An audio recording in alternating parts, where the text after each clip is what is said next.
All right, so before I get into sort of the meat of my presentation where I talk about what I did over the summer, I want to start sort of asking this fundamental question of why we should bother caring about the environment in the first place.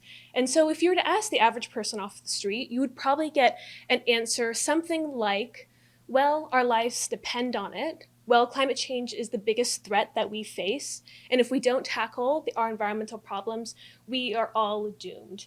And while those answers technically are correct, there's always something that's bothered me about them. And as I've gone through my undergraduate career, I think I'm beginning to pinpoint what exactly about those responses has bothered me. And for me, it's the motivation behind those answers. It's fear.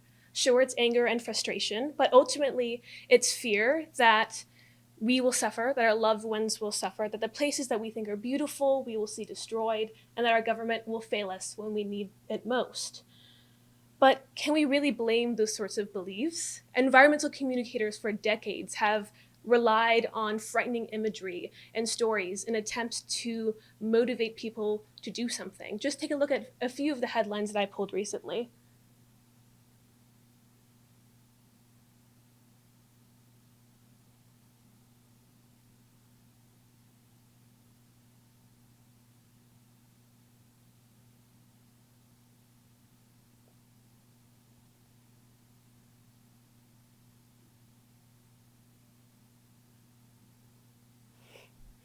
So if these are the primary sorts of narratives that are being told to the public about the environment, how can they learn anything but fear? But so what, you might ask? Fear is a natural response to this environmental reality.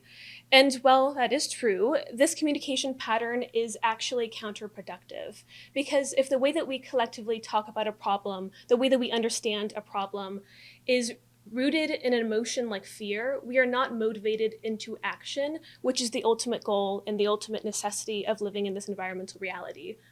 Put another way, we need action, and inspiring fear does not always guarantee that. In many instances, it actually does quite the opposite. It encourages retreat into cynicism and retreat into denial. Because if problems are always being communicated in ways that are associated with overwhelming senses of dread, like in these sorts of headlines, very few people will feel empowered by that. And as environmental communicators, that is a consequence that we should collectively strive to avoid. So you might ask if we should be seeking to avoid perpetuating fear-based environmental messaging, what else can we possibly turn to? And so this summer, I tried to answer that question at the Cayuga Lake Watershed Network. So as I was working for the network, I was tasked with sending out weekly newsletters to the public about updates on the status of harmful algal blooms in Cayuga Lake. So in preparation for that, I did a lot of research and to try to see what sort of communication had been done in the past, both at the federal level, at the state level, and at NGOs. And as a general trend, I saw a lot of the same sorts of messaging that you saw in the headlines previous to this.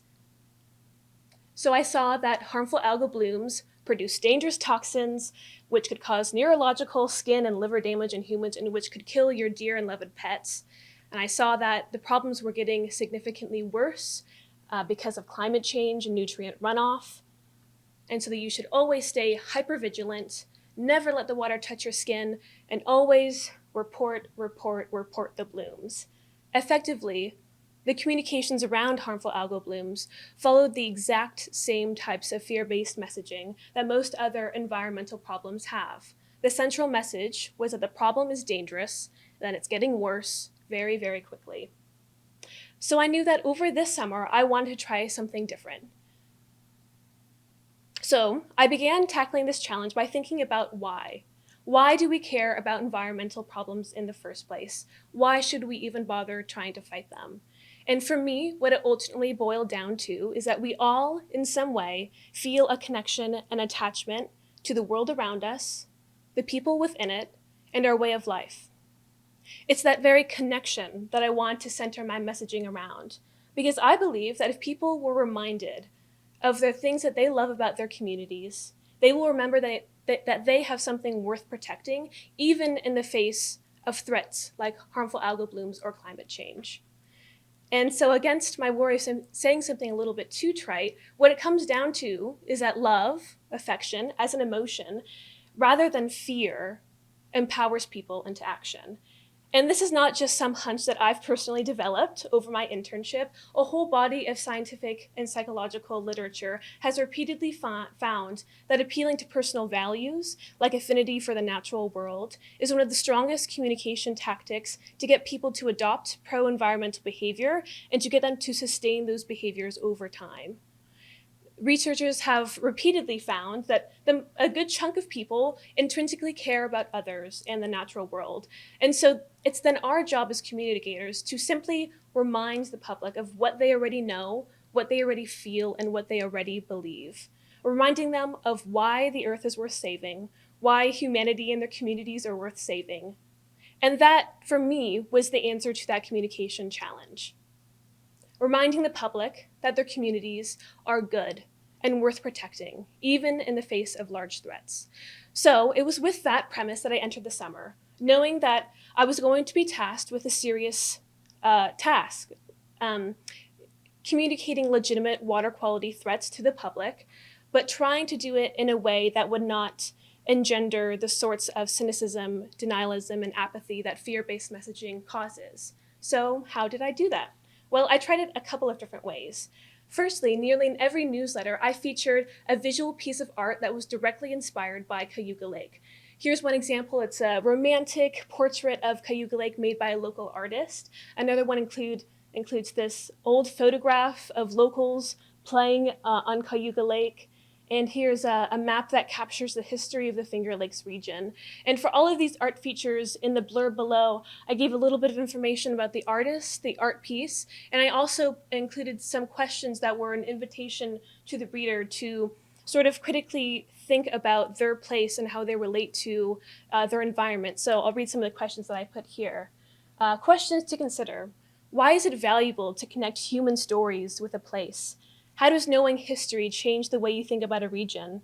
How does it change the way you act? Take a moment to consider whose version of history is captured in this map, whose story is being left out. So in addition to these art features, I also updated the format of the newsletter previous to this.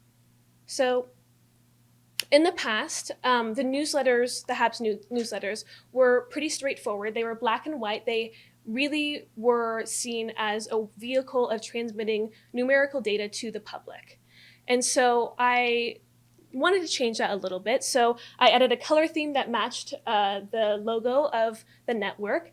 I added some distinct sections that you can see this table of content. And then throughout the newsletter, I included photographs.